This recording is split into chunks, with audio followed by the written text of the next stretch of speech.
مومن جو فدا نقش کفے پائے نبی ہو زہر قدم آج بھی عالم کا خزینہ، گر سنت نبوی کی کرے پیروی امت، طوفان سے نکل جائے گا پھر اس کا سفینہ، طوفان سے نکل جائے گا پھر اس کا سفینہ۔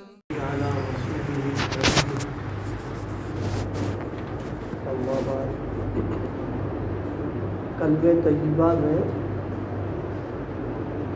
دو جز ہے، پہلا ہے لا الہ الا اللہ اور دوسرا جز ہے محمد رسول اللہ۔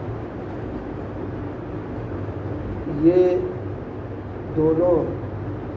ان دونوں کو ماننا اور ایمان لانا ضروری ہے۔ اگر کوئی شخص لا الہ الا اللہ کو مانتا ہے کہ اللہ ایک ہے، لیکن محمد رسول اللہ کو نہیں مانتا ہے، تو پھر وہ مسلمان اور مومن نہیں ہوتا۔ ایسے ہی کوئی شخص محمد رسول اللہ کو تو مانتا ہے لیکن لا الہ الا اللہ کو نہیں مانتا تو بھی مسلمان نہیں۔ اللہ کی وحدانیت کے ساتھ نبی صلی اللہ علیہ وسلم کی رسالت کا بھی قائل ہونا، یہ دونوں ایک ساتھ ہیں۔ دونوں کو الگ الگ کر دینے کی وجہ سے پھر آدمی مسلمان نہیں ہوتا۔ تو جس طرح مسلمان ہونے کے لیے دونوں کا ماننا ہے، اسی طریقے سے دونوں کے تقاضوں پر عمل کرنا یہ بھی پکے مسلمان ہونے کے لیے شرط ہے۔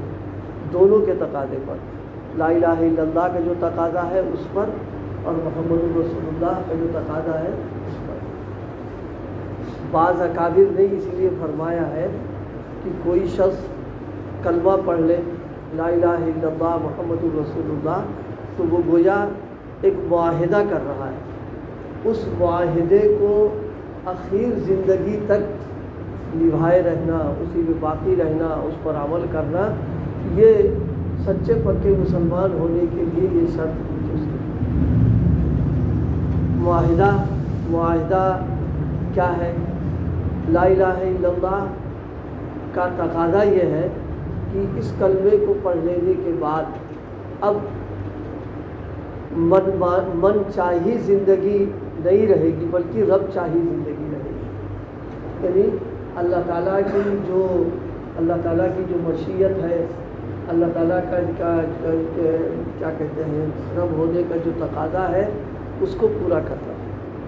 یہ نہیں کہ جیسا من چاہے، جیسی خواہش ہو، جیسی طبیعت چاہے ویسا عمل کرے، نہیں، اب رب چاہی قدم قدم پر اللہ تعالیٰ کی طرف سے کیا حکم ہے اس کو سامنے رکھنا، اپنی طبیعت اور اپنا من چاہے کتنا چاہتا ہو اس پر عمل نہ کرنا، یہ ہے رب چاہی زندگی اختیار کرنا اور من چاہی زندگی کو چھوڑنا۔ اگر ہم من چاہی زندگی پر عمل کرتے رہے کلمے کو پڑھ لینے کے بعد میں بھی، تو ہم میں اور دوسرے میں کوئی فرق ہی نہیں ظاہری اعتبار سے رہ جاتا ہے، اس لیے کہ وہ بھی من چاہی کر رہا، ہم بھی من چاہی کر رہے ہیں، جو جی میں آ رہا، جو طبیعت کو اچھا لگ رہا، پسند آ رہا، اس پر عمل کر رہے ہیں ہمیں، یہ من چاہی بات ہو جائے گی۔ لا الہ الا اللہ کا تقاضا ہے کہ نہیں، اب رب چاہی زندگی گزارنا۔ دیکھیے اس کے سمجھنے کے لیے ہمارے ملک میں سرکاری محکمے ہیں، ان کی ملازمت آدمی کرتا ہے، تو اب ملازمت میں من چاہی کا معاملہ نہیں ہوتا ہے بلکہ حکومت جو چاہے گی وہ کرنا پڑے گا۔ مثلا ڈیوٹی کا ٹائم ہے، مان لیجیے گرمی تیز ہو رہی ہے یا سردی شدید ہو رہی ہے، اب طبیعت تقاضا ہو رہا کہ تھوڑا آرام کر لے، دم لے لے اور دوسرے ٹائم ڈیوٹی کریں گے، تو ڈیوٹی کرنے کے ٹائم میں من چاہی نہیں چلے گی وہاں، بلکہ حکومت کا جو تقاضا ہے اس پر عمل کرنا پڑے گا۔ اگر من چاہی کا معاملہ کرے گا تو گورنمنٹ کی نظروں میں مجرم بھی ہے اور ایسے کو ملازمت سے الگ بھی کر دیں گے۔ اس لیے کہ ملازم ہونے کا مطلب ہی یہ ہو گیا کہ اب جتنا ڈیوٹی کا ٹائم ہے اس میں من چاہی کا کوئی مسئلہ نہیں، تب رب چاہی چلتی ہے، جو حکومت کا جو قانون ہے اس پر عمل کرنا پڑے گا۔ اسی طرح ایک مسلمان کے لیے اپنے من اور اپنی نفس اور اپنی خواہش اور اپنی طبیعت پر عمل کرنا نہیں ہے، اب رب چاہی اللہ جو چاہے گا اس پر عمل کرے گا۔ رب چاہی زندگی، رب چاہی اللہ کیا چاہ رہا اور اس چاہنے کو کس طرح پورا کرے گا، اس میں حضرت نبی کریم صلی اللہ علیہ وسلم کا طریقہ رہے گا۔ یعنی چاہ رب اللہ تعالیٰ یہ چاہ رہے، اب اس چاہنے کو پورا کیسے کریں گے، وہ حضرت نبی کریم صلی اللہ علیہ وسلم کی اتباع کرنا۔ یہ دو چیزیں گویا معاہدے میں ہیں ایمان کے ساتھ میں۔ جب آدمی ایمان لے آتا ہے تو معاہدہ کر دیتا ہے۔ ایک شخص ہے، شادی ہو گئی تو بظاہر تو ایجاب قبول ہو گیا مسئلہ، لیکن قبول کر لینے کے بعد میں اب بیوی کا نفقہ مطلب اسے کھانے پینے کا، اس کے کپڑے کا، لتے کا انتظام ہے، کرنا پڑے گا، اس کو رہنے کے لیے مکان کا انتظام کرے گا۔ حالانکہ قبول کرنے میں نہ کوئی شرط تھی نہ تذکرہ تھا اس کا، لیکن یہ معاہدہ ہو گیا۔ میں قبول کرنے کا مطلب ہی یہ نکلا کہ اس نے معاہدہ کر لیا کہ زندگی میں اس کو کھانا پینا رہنا پہننا یہ سب میرے ذمہ ہے۔ اسی طریقے سے کلمہ پڑھ لینے کے بعد میں وہ معاہدہ ہو گیا کہ اب ہم نے گویا من چاہی والا چھوڑیں گے اور رب چاہی والی زندگی اختیار کریں گے۔ یہ پھر رب چاہی زندگی کو اپنے طور پر پورا کرنا نہیں ہے، حضرت نبی کریم صلی اللہ علیہ وسلم کی اتباع کرنا۔ اس لیے فرمایا کہ اللہ کا حق ہے عبادت کرنا اور پیغمبر صلی اللہ علیہ وسلم کا حق ہے اطاعت کرنا۔ عبادت رب چاہی جو بھی اس نے کہا اس کو پورا کرنا ہے، اور اس میں اتباع کس کی ہوگی؟ نبی کریم صلی اللہ علیہ وسلم کی۔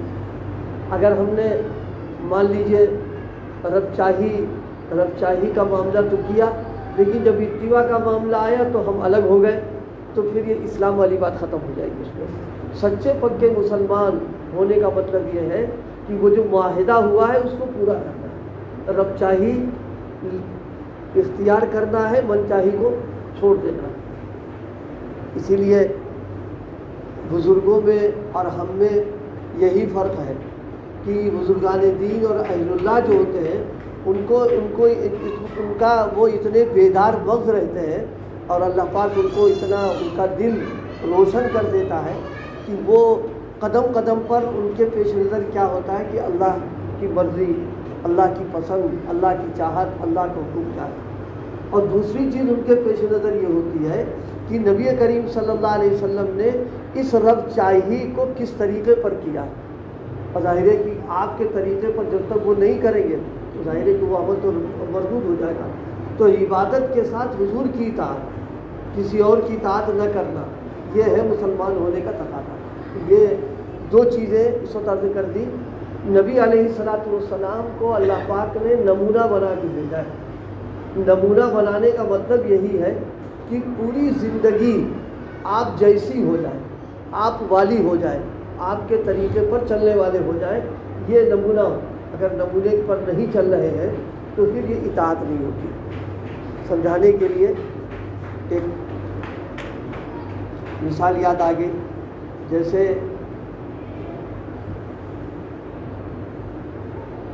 ایک کپڑا سلوایا گیا اور سلنے کے لیے جیسے کرتا یا قمیص کچھ سلنا تھا، سلنے والے کو نمونہ دے دیا کہ دیکھو ایسی کرتا سلنا۔ تو اب ظاہر سی بات جو نمونہ دیا ہے اس کے دینے کا مطلب یہ نکلا کہ جو سلانے والا ہے اس کی مرضی جو ہے اسی نمونے کی ہے۔ اگر اس نمونے جیسا سلے گا ظاہر ہے کہ اس کو سلائی بھی ملے گی، انعام بھی دے دے گا وہ۔ لیکن اگر اس نمونے کے خلاف کر دے، ذرا سی تبدیلی کر دے، مثلا 2 آستینوں کے بجائے 3 کر دے، 1 کا اضافہ کر دے، یا 2 کے بجائے 1 کر دے، یا دونوں آستینیں ہیں لیکن ان آستینوں کو بنیائی نما کر دے، تو ہم سب اتنے بیٹھے ہوئے ہیں کہ ظاہر ہے کہ کوئی لینے کو تیار نہیں ہوگا۔ اس لیے وہ نمونے کے خلاف کیا، اس نمونہ تو دیا اس نے اسی لیے تھا، ایک ذرا سی تبدیلی پر نہیں لے رہا ہے۔ جبکہ دنیا کے نمونوں کا حال یہ ہے کہ وہ بدلتا رہتا ہے، زمانے کے اعتبار سے، عمر کے اعتبار سے،